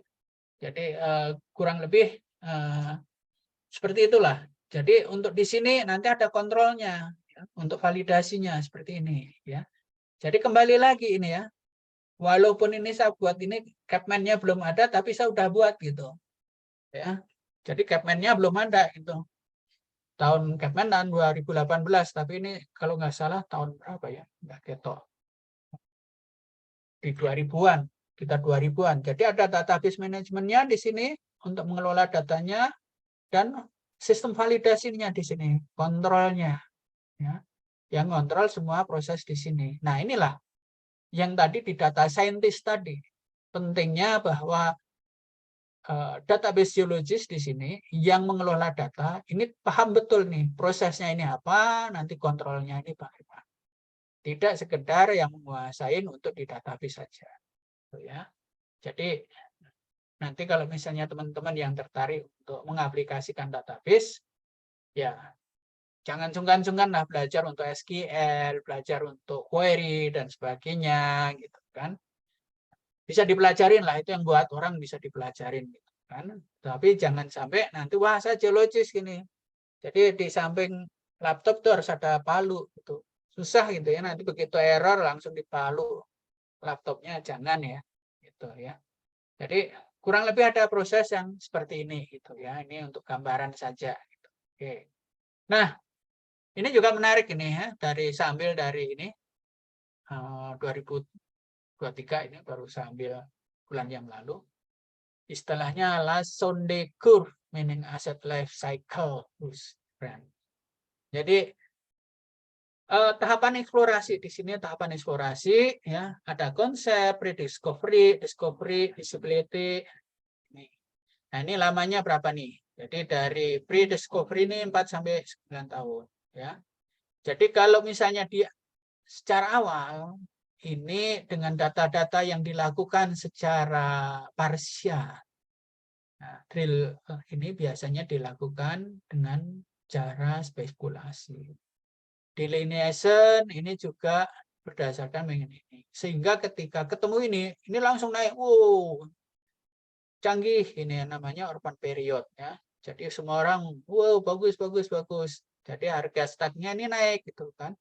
Tetapi begitu ada di sini ya, mau di apa namanya dijual ke outsider, aset ini mungkin akan turun gitu. Karena kan banyak yang nggak yakin, ternyata banyak nggak yakin cost engineering-nya ini datanya nggak yakin sehingga nilainya turun. Nah begitu ini ada ini naik lagi gitu kan ketika operation. Nah inilah yang fluktuasi ini yang agak membahayakan di dalam bisnis eksplorasi. Nah ini caranya bagaimana ini? Nah ini dia juga mengusulkan hal yang menarik menurut saya. Jadi ini tadi yang haur-haur ini yang lama. Nah ini dimodifikasi di sini. Ya. Bagaimana memodifikasinya dengan menggunakan initiator analysis analytic. Jadi menggunakan misalnya data geofisika regional, airborne, geokimia, mapping. Nah ditambah dengan ini artificial intelligence pattern. Ya. Kemudian untuk mereduce pre-discovery time, ya. Kemudian untuk mengurangi kan shot in the dark deal trace. Jadi di sini harapannya apa? Pre-discovery yang tadinya ini 4,5 tahun, 4 sampai 5 tahun, nah ini menjadi 2 sampai 4 tahun. Harapannya lebih cepat, risikonya akan lebih kecil, ya, dan di sini turunnya ini juga akan lebih kecil. Nah, ini salah satu pandangan yang di sini gitu kan ya, saya setuju aja ini cukup bagus gitu, bahwa dengan teknologi dengan sistem yang bagus ya ini akan mengurangi risiko atau fluktuatif pada Lassonde curve yang ini yang masih banyak orang pakai ya, Lassonde curve yang ini ya. Nah ini juga dari set yang sama gitu, menarik juga buat saya. Jadi ini adalah pertanyaannya adalah di mana sih bisnis eksplorasi model Anda gitu kan. Ya. Jadi di sini adalah tipe data pengumpulannya ya. Data standarisasi dan kualitasnya, dan sini adalah otomatisasi. sini adalah sudah tradisional database, ya, masih tradisional gitu. Yang paling jelek ya mungkin masih Excel gitu, tetapi kalau masih di paper dan tersebar di mana-mana, saya rasa masih di sini juga gitu, lebih bawah lagi. Excel masih mending sih menurut saya ya. Jadi ini Excel, tapi nggak ada makronya untuk validasi dan verifikasi, ya ini akan lebih mudah lagi. Nah, datanya apa? Ini ada ground survey, mapping yang tidak terstruktur, ini sudah ada ekstrapolasi, ini sudah ada geokimia, geofisika, ada pemetaan udara, dan sebagainya ya. Nah, ini sudah ada regression, GIS, fuzzy logic, neural network, deep learning. Nah, kalau misalnya perusahaan Anda database-nya masih di sini, kemudian apa namanya, data-datanya juga masih seperti ini ya, berarti masih zombie lah gitu ya. Tapi kalau misalnya oke, udah canggih, menggunakan GPS radar, menggunakan tool-tool yang lain, geophysical apa namanya, geophysical method, kemudian pengolahan datanya sudah menggunakan deep learning, neural network. Nah, ini harapannya udah nyampe di sini, sudah bagus. Gitu. Harapannya bisa melakukan eksplorasi itu lebih cepat dibanding dengan si zombie ini. Ya, sudah lebih cepat dengan si zombie ini. Nah, inilah, ini sebagai gambaran gitu ya. Jadi perusahaan Anda udah di mana sih gitu kan, saya wah kayaknya masih di zombie. Kayaknya zombie enak juga sih, saya mau jadi zombie aja sih sampai mati ya. Boleh-boleh aja sih, nggak masalah gitu. Cuma ini perusahaan-perusahaan ini ya akan hilang lah, terlindas zaman gitu loh. Ya. Jadi ini kembali lagi gitu kan dari Anda-Anda yang ada di sini berpikir ke depan gitu ya. Karena bagaimana mengadopsi, mengimplementasikan eksplorasi atau metode ataupun teknologi yang ada di pasaran ini untuk percepatan eksplorasi. Oke, lanjut. Nah, problem dan opportunity. Jadi katakanlah bahwa mineral exploration ini adalah akan menjadi lebih dalam lagi. Ya, berarti kan harus lebih datanya lebih siap. Nah, ini masalahnya apa ini? Ya, masalahnya data semakin bervariasi. Data masih tersebar dan tidak terintegrasi. Ya, tidak ada data manajemen, standar datanya tidak terstandar. Nah, inilah masalah yang kemungkinan dihadapin beberapa perusahaan gitu ya. Jadi saya di beberapa perusahaan selama ini di 1, 2, 3, 4, 5, 6 perusahaan. Ketika masuk masalahnya sama. Ya kita benahin lah, kita benahin. Ya, kemudian opportunity ke depannya apa sih? Ya, jadi ada perkembangan IoT tadi kan. IoT itu Internet of Things. Jadi robotisasi dengan apa namanya? Sensor-sensor gitu kan. Bisa menggunakan secara lebih cepat ya. Kemudian digitalisasi dan otomatisasi ini berkaitan dengan IoT juga. Nah, ketika data-data ini diambil dengan cepat, ada masalah lagi, kesempatan yang adalah big data. Bagaimana untuk mengolah data, cloud computing, kemudian integrasi. Nah, pertanyaannya, apakah Anda sudah siap belum ini untuk maju bareng-bareng, untuk maju bersaing dengan yang lain gitu kan? Kalau misalnya, ya gini aja udah untung Pak, ngapain nih bersaing capek-capek ya? Ya boleh juga gitu loh, cuma nanti ya untungnya ke situ-situ aja. Nah, lama-lama juga akan kegiles juga gitu. Kayaknya kan saya rasa ini teman-teman semuanya ini udah teman-teman yang milenial semua siap maju untuk memajukan masing-masing perusahaannya. Dan tidak hanya perusahaannya, tapi memajukan diri sendiri, pemahamannya diri sendiri, gitu ya. Nah, big data eksplorasi ini apa sih gitu kan? Big data. Katanya seperti ini, harapannya semua data ini bisa terkoreksi di sini. Ada geospasial, artificial intelligence, ada machine learning-nya, ya, kemudian ada predictive analysis, data driven analysis, ya, cloud computing di sini, otomatisasi, open data, akses, transparansi, ya. Transparansi ini juga harus menjadi penting gitu ya, karena kalau zaman belak, maaf sekali gitu kan. Yang namanya data transparansi dan akses ini menjadi kendala utama gitu kan, oleh geologis yang nyimpan datanya sampai dia keluar gitu. Ya, jadi IoT ini kan real time monitoring, ya, real time data entry, ya. Nah, pakai smart device ini untuk misalnya di sini. Nah, inilah harapannya ke depan itu tentu saja kalau misalnya perusahaannya cukup gede lah ya, tapi ya kalau yang kecil gimana ya, yang sederhana-sederhana aja lah pikirkan, tetapi bagaimana sebagian ini, misalnya apakah IoT bisa dipakai, kan? Apakah machine learning ini bisa dipakai di dalam predictive analysis tadi. Nah, nggak mesti semuanya, ini kan apa namanya, sebagai contohnya. Jadi kalau misalnya yang suka kemana gitu kan, ambil yang bagus, tinggalkan yang jelek kan gitu kan. Nah, inilah sebagai contoh, nanti kan big data itu seperti apa. Ini volumenya besar, macam-macamnya banyak, nah, kecepatannya juga banyak. Kalau misalnya dengan airborne ini kan cepat banget, ya, volumenya gede. Nah, kemudian tingkat kepercayaannya, standarnya ini kan harus ini, nah, menjadi big data diolah dan nanti untuk prediktif, untuk target pemboran, untuk target eksplorasi. Jadi ini apa sih big data itu ya? Kumpulan proses dengan volume besar, terstruktur maupun tidak terstruktur, ya.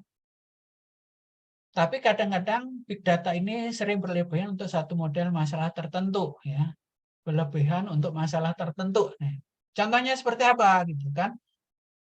Oke lah, saya pengen mengetahui katakanlah paragenesa mineral dalam suatu tubuh biji. Semua data dikumpulkan, dimasukkan ke dalam big data untuk melakukan paragenesa. Nah, menurut saya itu juga terlalu berlebihan. Kenapa? Karena paragenesa itu paling diperlukan cuma sekali aja sih untuk pemahaman saintifikanya. Dan hasilnya tepat-tepat amat juga nggak diperlukan gitu kan. Kalau misalnya Anda sebagai geologis ngomong gedebus seharian masalah paragenesa ke orang tambang juga akan dengerin aja, oh ya, mana sih yang mau ditambang, yang mana sih yang bisa ditambang. Nah, itulah yang harus balance gitu. Yang mana data yang akan dipakai, akan disimpan, dan mana yang enggak gitu. Ya. Nah, big data pertambangan ya contohnya apa? Nanti ada penggalian, pengangkutan, pengolahan, kualitas biji, ya, HR, CSR, eksplorasi, jadi satu di situ. Ya, data-data ini menjadi satu platform gitu. Kenapa? Ya karena kan sebetulnya data yang ada di lapangan itu satu platform gitu. Kalau misalnya Anda ke lapangan gitu kan, suatu desa atau mungkin suatu tambang gitu. Masalah itu di dalam satu platform spasial di situ semuanya ada. Ada eksplorasi, ada pengangkutan, ada CSR, ada HR dan sebagainya. Cuma karena terlalu banyak yang olahnya, biasanya diolah dan disimpan secara sendiri-sendiri gitu kan. Tapi ketika mau analisa ya agak susah, harus gabungan lagi gitu. Nah, ini sebetulnya juga hampir sama nih, 10 tahun yang lalu itu sudah ada konsep yang namanya ERP ya, Enterprise apa ya? ERP Enterprise, saya lupa R-nya apa, sistemnya. Jadi kan sistem enterprise ya. Jadi itu gede tetapi masih jarang yang memakai dan sangat sedikit yang sukses menerapkan itu karena variatifnya yang sangat banyak ya menggunakan ERP. Ya. Jadi data-data ini juga bagaimana sih menangkap data ini dan sedikit menjadi dukun ya. Bahwa oh data ini kemungkinan di belakang hari bermanfaat ya. Tetapi ya kita simpan aja, mungkin saat ini nggak bermanfaat gitu. Tapi di belakang hari sangat bermanfaat gitu. Sebagai contoh gini, bahwa oke lah orang melakukan misalnya baseline environmental gitu. Ya sekarang ukur analisa geokimia di baseline pada kondisi SE saat ini dianggap nggak penting-penting amat dan mungkin hasilnya juga nggak akan ada gunanya. Namun gitu kan, di belakang hari mungkin bisa sangat penting gitu loh. Jadi sebagai contoh apa? Oke, kita tahu di suatu daerah berdasarkan data baseline environment lingkungan, kita tahu di situ kadar arsenik dan merkurinya secara natural memang udah tinggi banget gitu. Sudah tinggi banget gitu. Nah, ketika pas menambang atau mungkin pasca tambang ternyata diketahui juga di situ masih tinggi. Nah, kita kan ada data, memang dari awalnya sudah tinggi dan sekarang juga sama tingginya. Jadi ya itu bukan dampak dari tambang, tapi secara natural sudah ada. Nah, itu sebagai contoh aja. Nah, itu yang harus disimpan. Nah, ini yang antisipasi data apa saja sih yang perlu disimpan yang kemungkinan di kemudian hari ini bisa sangat berguna gitu ya. Oke. Nah, data-data eksplorasi apa saja sih? Banyak ya. Ternyata banyak ya. Ada kepustakaan, ada Interaja, geologi, geokimia, geofisika bisa airborne, bisa ground survey. Nah, metodenya bisa macam-macam di sini ya. Geokimia ini dari bagaimana metode samplingnya, ada air, tumbuhan, rock, drilling. Nah, laboratorinya, analisisnya juga beda-beda, banyak ini. Ya, geologi ini juga bisa banyak, ada petrologi, XRD, spektral, SEM, ada struktur, litologi, nah, Inderaja ini juga banyak ya. Semua data ini bagaimana bisa terintegrasi ya, kumpulkan sebagai database eksplorasi untuk analisa, estimasi, dan pemodelan cadangan. Sehingga diharapkan semua data ini bisa dipakai secara terintegrasi, secara holistik. Penemuan sumber daya minerba yang sekarang ini semakin susah, karena apa? Sumber daya minerba yang di dekat permukaan saat ini sudah hampir semuanya sudah ditemukan, sudah dikelola. Nah, ini tinggal yang di bawah permukaan. Ya, jadi mungkin kalau dari teman-teman itu mengatakan conceal deposit yang tertutup. Inilah yang perlu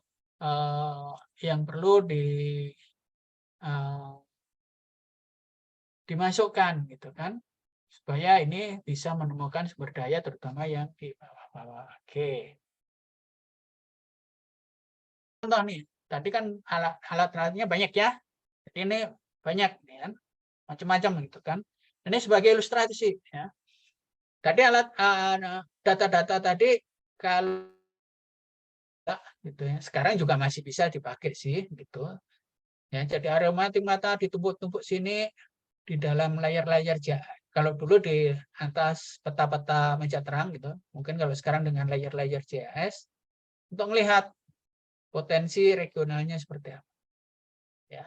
Tapi saat ini sudah banyak dikembangkan ya untuk digital atau untuk secara matematis ya. Jadi di sini dianalisa ya geologi, geokimia, geofisik, remote sensing. Nah, ini dikombinasi secara matematis ya. Bisa menggunakan weight evidence, Fuzzy logic atau neural network sehingga menjadi prosperity map ya. Jadi ini tadi ada eksplorasi data menjadi target modeling ya. Nah, inilah ini saya juga lagi ngembangin di sini bagaimana melakukan kombinasi data ini secara digital, secara menyeluruh gitu ya. Oke. Nah, data gitu kan, ya, data mining ini ya, mining kan pakai gancu gitu ya. Jadi ini komputer di gancu aja kalau mining ya nambang gitu. Enggak seperti ini ya.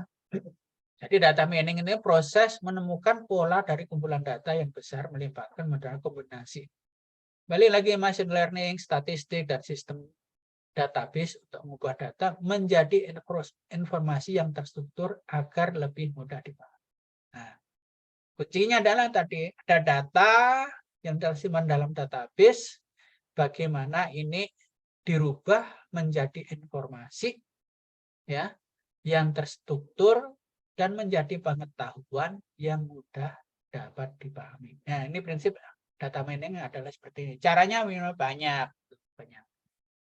Gitu. Nah, banyaknya gimana ya? Harus diomongin satu sesi sendiri nanti habis. Oke. Nah, kemudian nih, benefitnya apa? Benefitnya jadi kan ini ada report reader, database integrasi, rutin report gitu kan. Jadi ini misalnya ini yang dilakukan di Freeport ya, yang saya dulu lakukan di Freeport. Jadi ada training progress, ini langsung keluar invoicing untuk dari pembuaran itu seperti apa, nggak usah hitung-hitung lagi. Kemudian strict log combination, database drilling dataset ya. Akisi drilling datanya seperti apa, sampel assay-nya, turnaround time, preparasi ya. Kemudian lithochemistry check ya, integrasi ini kan data completion yang ini, kemudian exploration data analysis EDA atau SEDA. SEDA itu kalau bahasa Jawa mati ya, SEDA mati. Maksudnya adalah spatial eksplorasi data analis. Nah, ini semuanya yang dari pengalaman saya ini bisa mereduce cost, waktu, dan meningkatkan kualitas. Juga meningkatkan confidence level dari data-data ini yang akan digunakan untuk selanjutnya, yaitu untuk penghitungan resource dan reserve. Ya, karena data yang ada di database itu adalah sebagai pekerjaan yang sementara, yang hasil sementara. Karena hasil akhirnya adalah nanti resource dan reserve. Nah, sebagai contoh ini, ya. Jadi di sini tadi pengumpulan data, ada database. Ini adalah end user-nya. End user-nya ada resource geologist, manajemen, dan sebagainya. Ini dia. Tugasnya bagaimana ini? Jadi database geologist ini harus bisa menanyakan ke end user-nya ini. Ya, end user-nya ini. Datanya apa sih yang diperlukan? Formatnya seperti apa? Kan? Dia juga harus bertanya ke yang memproduksi data ini atau data kolektor ya. Ini data-data apa sih yang dapat disimpan? Formatnya seperti apa sih ini supaya enak nyimpannya gitu kan. Nah, ini antara ini dan ini apakah sudah sesuai dengan kebutuhan pengguna? Kembali lagi di sini dengan di sini ya. Jadi jangan sampai oke datang kumpulin aja sesuai di sini, begitu resource manager ini mau menggunakan datanya, loh kok datanya seperti ini, tidak yang seperti saya harapkan. Ini adalah repot. Jadi kembali lagi tadi, teskinnya 2017 tadi, bahwa data scientist harus dapat menggabungkan alat atau tool dari berbagai bidang. Ya. Data science ini sebagai payung menghubungkan beberapa domain di sini. Ya. Nah, tentu saja ya, ini walaupun tugasnya si database geologis, ya, tanpa bantuan dari end of user sini, ya, tanpa bantuan dari data kolektor di sini, database yang dikelola atau pengelolaan database ini tidak bisa optimal. Makanya kembali lagi, ini harus saling kerja sama, saling membantu. Gitu ya. Nah, kalau dalam kuliah, kalau dalam ujian, ya kerjasama, kadang ada ujian yang bareng-bareng ya. Tetapi kalau pas kerjasama ujian sendiri-sendiri masuknya, biasanya nggak boleh kerjasama. Tapi di sini harus dilakukan kerjasama. Gitu. Karena kalau zaman dulu itu namanya gotong royong gitu ya Mas ya. Ya, jadi sama ininya supaya tujuan goal dari eksplorasi tadi untuk discovery mineral itu dapat dilakukan secara cepat dan baik. Oke. Nah, ini dah. Mineral proses secara simpel. Ada mapping, ada sampling, ada surveying ya. Jadi di sini ini bisa ada kesalahan. Ya, kuncinya adalah bagaimana ini mengurangi kesalahan dan rework ini supaya data integrasi ini bisa cepat dan discovery-nya akan lebih cepat. Begitu. Nah, waduh, sorry. Ini saya lewat saja ya. Ini ada sedikit masalah. Kenapa begini? Ya, jadi ada teori sampling gitu kan sebagai contoh. Sebentar. Jadi begini, kualitasnya ngaco nih komputer. Oke, validasinya ini masih ke bawah format zaman bahla. Oke. Nah, tadi. Oke.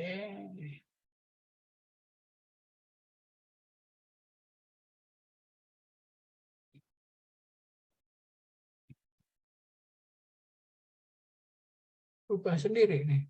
Canggih juga. Oke. Ya, jadi data tadi ya, yang paling masalah adalah di data capturing sini. Ya. Jadi misalnya di sini sampling ya. Semua pengumpulan data kimia ini dimulai dari sampling. Jadi sampel ini gunakan untuk evaluasi lainnya. Nah, ini juga ada sakut aja nih dari Pak Pusta bahwa sampling bukanlah gambling. Jadi sampling itu bukan hanya gambling, jadi cuma acak-acak aja, tetapi harus ada metodenya. Ya. Karena apa? Hampir semua pengumpulan data eksplorasi ini berdasarkan sampling, di mana sampling itu kuncinya adalah harus representatif. Nah ini kan bagaimana ini? Ya, tapi mungkin juga harus tahu lah dikit-dikit lah. Gitu ya. Jadi teori sampling. Nah, jadi teori sampling rumusnya seperti ini. Jadi ini adalah untuk memperoleh semua sampel ke permukaan. Ya. Ini bagaimana mendapatkan rata-rata subsampel ini sama dengan kadar lot. Kemudian meminimalkan varian. Sistem sampling ini harus mampu dimodifikasi. Dan teori sampling ini sebagai salah satu aplikasi kalau misalnya Anda membaca di JORC atau KJMI mengenai sampling protokol. Di situ ada bagaimana samplingnya. Ya. Nah, inilah sebagai salah satu tool untuk memahami lagi ya di sini tadi sebelum masuk ke dalam database di sini. Nah, di sini sampling. Ya, jangan sampai ini salah. Demikian juga nanti preparasinya. Oke. Nah, jadi bagaimana sampling benar? Ini misalnya harus mengikuti teori sampling gas formula ya. Untuk perancangannya, alatnya juga harus benar ya. Protokolnya benar gitu kan. Ya. Kemudian bagaimana ini samplingnya tidak bias. Oke. Oke, nah ini sebagai contoh nih. Sebagai contoh nih, wah ini alatnya kan seperti ini gitu ya. Kemudian ada sampel yang numpuk, alatnya sudah rusak, aduh gitu ya. Nah ini juga misalnya ini prosedurnya, gitu kan. Jadi ini ya sampelnya karena nggak mencukupin, banyak sampel yang terbuang begini, banyak sampel yang terbuang, ya. Tetapi yang disalahkan bukan samplingnya ini, yang sangat betul nih pembuaran di suatu tempat gitu kan. Samplingnya yang disalahkan adalah bornya nggak recovery-nya jelek gitu. Bukan bornya recovery-nya jelek, tetapi sampling yang salah. Jangan sampai seperti itu ya. Nah, inilah juga makanya di sini kadang database itu mesti sedikit keluyuran gitu ya. Jadi di sini lanjut lagi ke masalah kesalahan di sampling tadi ya. Jadi ada error splitting, sample splitting, kemudian juga ada di selection, jadi ada total sampel gitu ya. Nah, dia ada. Jadi proses bisnis eksplorasi ini merupakan yang sangat diperlukan dalam proses membangun database eksplorasi. Saya garis bawahi di sini. Ya. Harus paham output atau deliverable yang diperlakukan oleh customer atau pengguna. Ya, jadi kan ini istilah kerennya itu customer satisfaction atau kepuasan pelanggan. Nah, ini kan juga harus dipertimbangkan di sini. Ya. Jadi bagaimana menjaga kualitas, kemudian menampung keinginan geologis untuk meringkam penyimpanan lebih yang bervariasi, ya, login, versioning dan sebagainya. Ya, bagaimana melakukan integrasi total sistem database dan total GKM. Oke. Nah, memang PR yang masih perlu dikembangkan saat ini adalah proses digitalisasi, ya, data manual. Ya, data redundancy yang tersebar berbagai lokasi dan format yang berbeda. Ya. Nah, yang paling berat adalah ini, sikap resisten untuk berubah. Jadi, udah nyaman begini, ngapain pakai database? Toh masih untung. Ya, itu yang harus ditangani. Nah, tujuannya apa ini? Tujuannya adalah ini ya, semakin bagus, ini akan semakin bisa mengimplementasikan pasal 33 Undang-Undang 45, di mana sumber daya mineral ini dapat dipergunakan seluas-luasnya untuk kemakmuran rakyat. Nah, tentu saja di sini dari semuanya itu coba dibuat best exploration practice, kemudian juga apa yang sudah dilakukan. Nah, booking exploration management, nah ini mungkin juga sangat diperlukan, tetapi sangat tergantung dari masing-masing jenis eksplorasi. Harapannya adalah eksplorasi excellent yang tujuannya adalah di sini. Oke, kembali lagi tadi dengan teknologi, pemahaman yang lebih tinggi, diharapkan resiko di sini di dalam menangani aset atau mungkin resiko dari Lassonde curve ini bisa ditekan, kecepatan eksplorasi bisa lebih dipercepat di sini, ya. Harapannya adalah seperti ini. Oke, nah, data fisiologis tidak mesti hanya duduk di belakang meja masukin data, tidak, ya, tetapi harus melihat semua proses yang ada di lapangan, apa saja itu prosesnya dan kemungkinan salah ada di mana dan bagaimana melakukan improvement ke depannya. Jadi seperti itu yang ini tadi, ya, karena ini Agustus minggu depan 17-an ya. Kembali lagi saya sampaikan pasal 33 Undang-Undang Dasar 1945, ya. Harapannya dengan melakukan exploration excellent, ya, bisa kita para geologis muda-muda di sini berkontribusi buat negara di sini, ya. Untuk mengembangkan sumber daya mineral dipergunakan untuk kemakmuran rakyat. Jadi Anda nggak perlu berperang lah seperti ini. Cukup mengibarkan bendera putih dan NKRI harga 1. Iya. Atur nuwun. Ya, Terima kasih alhamdulillah. Terima semuanya. kasih. Ya, terima kasih Pak Harman atas sharingnya. Materinya sangat komprehensif sekali. Kita dijelaskan dari awal landasan dari kenapa kita harus melakukan validasi data dan penyimpanan data secara baik, hingga akhirnya nanti bisa membantu kita untuk mendapatkan informasi dan knowledge hingga akhirnya menentukan decision ke depannya. Ya, mungkin sebelum kita masuk ke pertanyaan atau sesi tanya jawab ya Pak Herman, kita bisa foto dulu untuk beberapa detik, boleh ya? Foto dulu.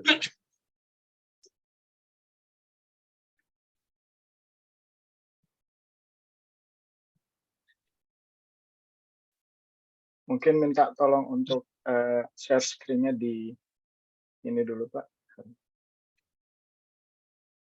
Oke. Ya. Ya, mungkin Nadira bisa bantu screenshot ya. Oke. Mungkin teman-teman bisa aktifin kameranya juga.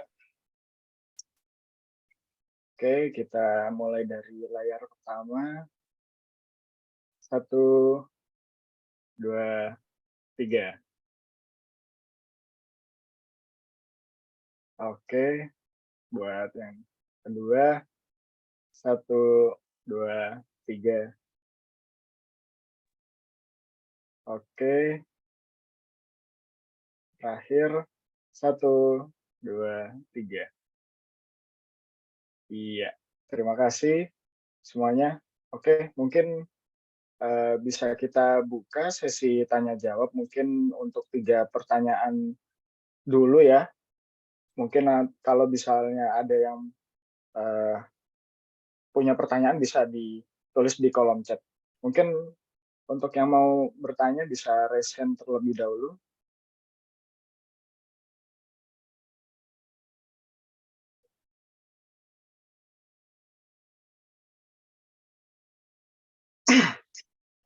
Udah jelas kan? Sangat jelas Atau sekali, bingung? Pak. Atau bingung? Nah, itu dia. Oke, apakah ada pertanyaan? Oh, ini Mas Azrid. Monggo Mas Azrid bisa di-unmute dulu. Atau takut nih, wow, ternyata berat juga database ya. Ya jadi database. Mending mapping aja, bisa sambil merokok gitu. Ya, mohon Silakan. izin. Harmani, terima kasih Mas Reza. Mungkin gini sih Pak, kita kan case-nya itu kalau untuk database, kalau posisi, ibaratnya kita sebagai auditor Pak, atau sebagai konsultan yang memang kita mendatangi suatu tambang itu posisi datanya itu sudah amburadul. Ibaratnya semua proses itu ternyata banyak yang nggak dilalui, dan kita pun ternyata mungkin dari seluruh data yang ada, mungkin hanya 20% atau 30% yang bisa kita gunakan untuk tahapan lebih lanjut lah, misalnya sudah kita filtering. Di satu sisi banyak dari pihak owner ataupun tambangnya sendiri memang mereka merasa itu sudah cukup gitu dengan data yang dimiliki. Dan posisinya juga mereka nggak mau mengeluarkan effort untuk melakukan mungkin validasi ulang, kemudian mungkin twin hole drilling dan sebagainya dari proses yang dilakukan, dan kita pun juga stuck Pak di sini. Kita berusaha untuk ya kalau sekarang Pak. Ya. Ya, intinya sih Pak, dari proses yang sudah berjalan kita pengen mengimplementasikan sistem yang baik, tapi dari owner sendiri sangat sulit untuk mau mengikuti prosedural yang memang harusnya dilakukan sebagai kita melakukan tahapan dari database eksplorasi itu sendiri Pak. Kira-kira kalau dari Pak Harman Pak, proses apa sih Pak yang harus kita ambil kalau kita menemukan mungkin rata-rata mungkin untuk kondisi iup-iup yang memang mereka itu mungkin engineer-nya nggak lengkap dan memang dari awal itu mereka nggak punya sains dari eksplorasi sendiri Pak. Ya, terima kasih Pak. Oke, makasih Mas Hasrat Fatan. Jadi sebetulnya yang diaudit itu kalau nggak salah kan laporan resource dan reserve-nya. Nah, sebetulnya kalau dari pengalaman saya itu bisa dilakukan sih untuk menekan gitu ya. Kalau misalnya sebagai contoh, kalau datanya itu lengkap dan dapat dipercaya, resource reserve-nya adalah 100. Tetapi 50% dari datanya itu nggak bisa dipercaya. Maka 50%-nya tadinya dibuang. Nggak dipakai lah, nggak dipakai. Dan tentu saja resource dan reserve-nya akan turun, yang tadinya 100 bisa saja menjadi 50. Nah, dengan seperti itu mungkin bayangan saya, itu mungkin bisa ditunjukkan ke ownernya. Lo kalau datanya Anda itu lengkap dan bagus, nilai resource reserve Anda adalah 100. Tetapi karena data Anda seperti ini, nilai resource reserve Anda adalah 50. Karena confident levelnya tidak bagus, maka klasifikasi sumber dayanya yang harusnya ini sudah measured, mungkin hanya sebagai invoice. Nah, kalau dia itu adalah perusahaan terbuka, maka dia akan berpikir 7 kali. Ya, kenapa? Asetnya akan jatuh gitu, dan nggak bisa dilakukan untuk menyembah. Kecuali kalau yang punya owner itu kaya raya sendiri, mau jalanin sendiri, yaitu urusan dia gitu. Ya kita tinggal ngasih tahu aja resiko-resikonya apa. Kalau ketika datanya nggak tepat, ya nanti ketika ngambil prediksinya di situ ada barangnya, tetapi yang nggak ada gitu. Resikonya apa? Ketika mau operasi nggak optimal gitu. Ada kerugian-kerugian yang hilang. Ataupun mungkin yang daerahnya sebetulnya ada resource yang gede, tetapi tidak diprediktif atau tidak dilaporkan ke dalam resource. Mungkin itu aja sih yang barangkali bisa saya bayangkan, dan mungkin juga ada beberapa pengalaman saya sendiri gitu ya. Jadi di perusahaan yang kedua gitu, jadi ada data-data yang nggak bagus ya. Dari auditornya ngomong ini data-data harus dikeluarkan gitu. Dan juga dari klasifikasinya yang harusnya measured, ini diturunkan klasifikasinya. Tentu saja dampaknya adalah nanti dalam jumlah pinjaman yang akan kita dapat gitu. Ya, mungkin itu yang bisa saya jawab itu, Pak Hasrat. Barangkali ada yang nambahin, silakan. Mohon izin Pak. Sudah Jadi cukup? mungkin halo. Ya. Ya, mungkin mohon izin Pak. Jadi mungkin itu memang posisinya datanya bisa kita gunakan Pak ya. Tapi kami sering menemukan itu rupanya memang perusahaan itu melakukan pemboran Pak. Dan ternyata seluruh datanya itu di pick up hanya menggunakan GPS handheld Pak. Mungkin kita case-nya seperti itu ya. Dan ternyata Ya. Topo mereka hanya menggunakan Topo open source. Dan posisinya Ya. juga kan saat kita mau melakukan resurvey ternyata titiknya sudah hilang semua gitu Pak. Nah, Ya. kalau seperti itu kira-kira apakah memang masih kita confident misalnya mau tetap kita gunakan, mungkin kita turunkan di invert, atau memang Ya. ini hanya potensial resource Pak? Ya, kalau saya sebagai CPI akan saya turunkan itu klasifikasinya. Saya nggak akan berani itu mengatakan ini misshared gitu. Misshared kan terukur, itu kan nggak terukur. Ya. Kan nggak terukur kan, kalau misalnya ya terukurnya kira-kira aja gitu kan.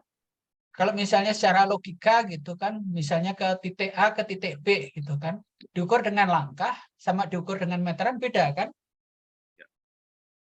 Hasilnya sama nggak? Akurasinya beda kan? Nah, seperti itulah mungkin. Jadi kalau yang terukur ya dengan meteran, kalau misalnya ini hanya kira-kira, hanya invert aja gitu. Ya segitu gitu. Kalau misalnya mau pasti ya ukur lagi gitu. Kalau nggak bisa gitu.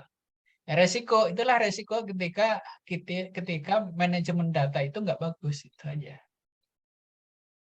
Oke ya. Oke Pak. Tapi mohon maaf Pak sedikit Pak. Apakah invert Ya. itu masih dikatakan layak Pak, atau mungkin kita non kategori Pak? Mungkin hanya sebatas potensial Pak. Potensial aja sih. Kalau misalnya paling rendah ya potensial aja sih. Oke, siap Pak. Siap. Potensial aja kalau bisa datanya kayak ini. Juga ada kasus sih, pernah saya kasus audit gitu kan. Resource sudah sampai reserve gitu, dilaporkan sudah sampai reserve. Begitu saya tanya database-nya di mana, database-nya udah hilang. Ya nggak bisa Mas jadi reserve itu. Paling resource pun pakai invert aja. Nggak bisa naik ke indicated, apalagi reserve itu nggak bisa. Karena datanya udah nggak ada semuanya. Kalau misalnya mau dikembangkan, mau ditambang, ya ngebornya di mana, nambangnya di mana, udah nggak bisa. Gitu. Kecuali dibaru ulang. Baru bisa developing mining. Oke, baik. Terima kasih Pak Harman. Oke. Oke, baik. Terima kasih Mas Hasret atas pertanyaannya dan Pak Harman untuk tanggapannya. Mungkin tadi ada Pak Kadir ya yang angkat tangan setelah Mas Hasret, mungkin bisa bertanya. Pak Kadir Mubarak. Ya, baik. Terima kasih Mas atas waktunya Mas Reza. Apakah bisa langsung bertanya aja atau gimana? Oke. Ya. Baik, terima kasih Pak Arman. Terkait dengan database ini kan di kami kan nickel mining ya Pak. Ada beberapa deviasi data dari hasil analisa, misalnya ini dari database kami yang sudah ditambang dan dieksplorasi dan juga ketika proses produksi dan penjualan. Untuk trik dan tipsnya itu kami sangat berbeda deviasi antara proses penambangan dari database resource kami dan juga ketika bahkan hingga ke penjualan, bahkan jauh dari market yang sudah ditetapkan dari buyer gitu ya. Kira-kira gimana Pak dari trik dan tipsnya seperti apa kira-kira yang bisa kita gunakan? Oke, makasih. Ini di nikel ini juga masalah rekonsiliasi parah banget ya. Kemarin di beberapa tempat saya jalan di nikel gitu. Ini rekonsiliasi menurut saya lumayan parah. Kemudian juga ada masalah juga perdebatan untuk nilai nikel di FOB ya, FOB atau mungkin yang dibahas di tujuan ya. Kalau di tujuan apa namanya ya, di tempat bongkar muat itu? Di discharge ya. Di discharge. Nah, itu kan nilainya ada beda-beda gitu. Kemarin sempat diskusi lama, hampir 2 hari itu. Lab sama-sama ngotot bahwa labnya paling benar ya. Ya paling benar labnya. Kembali lagi ke yang tadi itu, sampling protokolnya udah benar belum? Itu yang belum kejawab gitu. Sampling protokolnya gimana? Jangan-jangan yang jual samplingnya yang dicari yang hijau-hijaunya banyak gitu, selektif. Begitu ditumpahin gitu kan, samplingnya bukan random, pilih yang limonit. Ya beda hasilnya. Nah, kemudian juga tadi rekonsiliasi antara model geologi dengan grade control kok beda jauh? Ya bisa beda jauh. Masalahnya apa? AC-nya terkontrol enggak? Samplingnya terkontrol enggak? Tervalidasi enggak? Nah, kalau enggak, kacau semua itu, pusing pasti. Ya. Yang satu mungkin eksplorasi menggunakan view speed, akurasi tinggi gitu kan. Tetapi ketika nambang yang kontrol itu yang di depan per 12 meter itu menggunakan press pellet biar cepat dan biar murah, samplingnya juga seenaknya. Mungkin pengeringannya nggak sempurna, samplingnya nggak sempurna, ya biasnya tinggi banget. Ada kontaminasi yang tinggi banget. Nah, inilah yang diperlukan tadi, validasinya seperti apa gitu, Mas. Ya, validasinya kuncinya di situ, datanya ada gitu kan, tapi nggak valid. Ya percuma, bikin pusing malah nih tuh. Jadi kan garbage in, garbage out, jadi sampah gitu. Ya, maka validasi, rekaman validasi, KIVC itu harus juga disimpan di database supaya kita pasti dan bisa memastikan orang lain. Ini loh, dulu saya melakukan pemboran, datanya sudah saya validasikan, protokolnya seperti ini. Gitu. Ya, jadi ini datanya sudah valid. Kalau lu datanya aneh, lu seperti apa gitu. Ya, lihat lagi nanti samplingnya, metodenya, ya. Itu yang saya amatin di lapangan beberapa tempat seperti itu, Mas. Oke? Iya, baik. Ya, berarti kembali ke standar operasional prosedur yang berlaku di internal perusahaan misalnya gitu, Pak ya.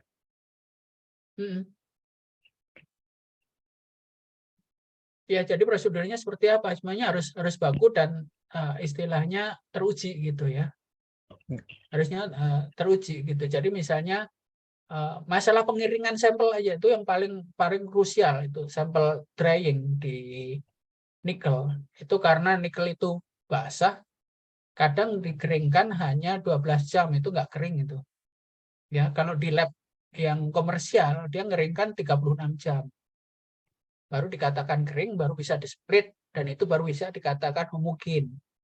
Nah, tapi kalau masih basah kemudian di-split, pertama nanti ada kontaminasi, nggak seragam dan sebagainya.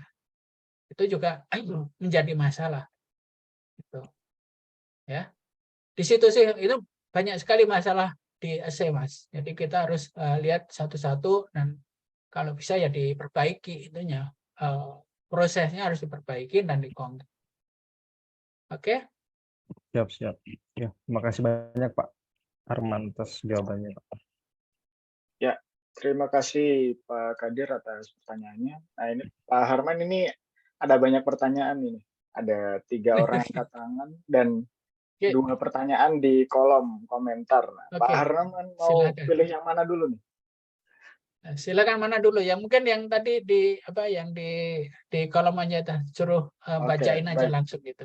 Baik, kalau masih ada untuk di kolom komentar itu Melani dari STM ya. Nah, pertanyaannya di dalam bisnis model eksplorasi New Victors, boleh di-sharing kah Pak contoh dari pengalaman yang Pak Harman ketahui, perusahaan yang sudah mengimplementasikan case-case artificial intelligence tersebut ke dalam kegiatan database secara reguler itu seperti apa contohnya? Itu pertanyaannya. Oke. AI dalam database eksplorasi ini baru banyak berkembang ya. Jadi saya sendiri kemarin mengembangkan terutama untuk data capturing ya. Untuk data capturing, untuk di timah. Jadi itu untuk di green counting analysis itu saya menggunakan artificial intelligence untuk mengidentifikasikan mineral. Itu satu. Kemudian kemarin itu di ZEISS itu juga mereka sudah melakukan machine learning dan artificial intelligence untuk petrografi. Itu sudah mereka jual itunya produknya. Ya.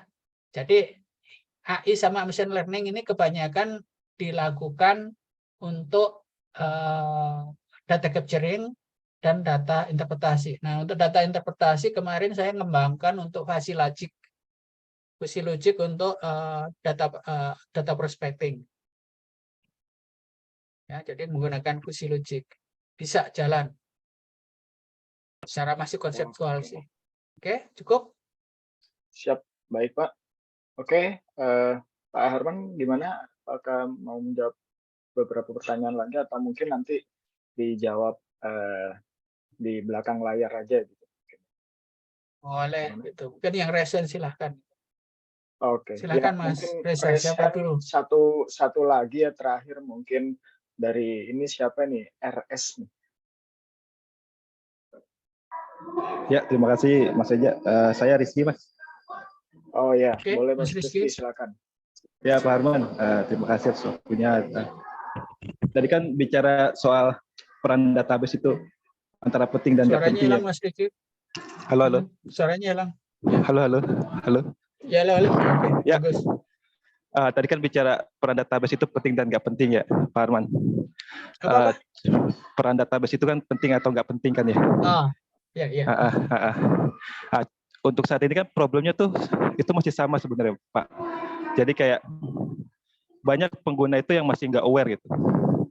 Iya. Meskipun kita punya sistem database yang bagus, tapi penggunanya nggak aware kan jadi tidak jalan tuh sistemnya, Pak. Nah itu untuk menghandle seperti apa ya Pak nanti? Exactly. Itu tadi kan sikap resisten itu tadi. Ya, untuk resisten itu juga memang sudah ke personal banget ya, juga susah banget itu. Ya, resisten dan itu juga tak alamin juga sendiri di Freeport gitu. Yang pertama, upper management harus terbuka, harus menganggap gitu kan, harus menilai pengembangan database eksplorasi dianggap penting atau enggak. Kalau upper management bos mengatakan nggak penting, udah selesai, nggak penting. Tapi kalau misalnya oke, berarti bubar itu database, nggak perlu gitu kan.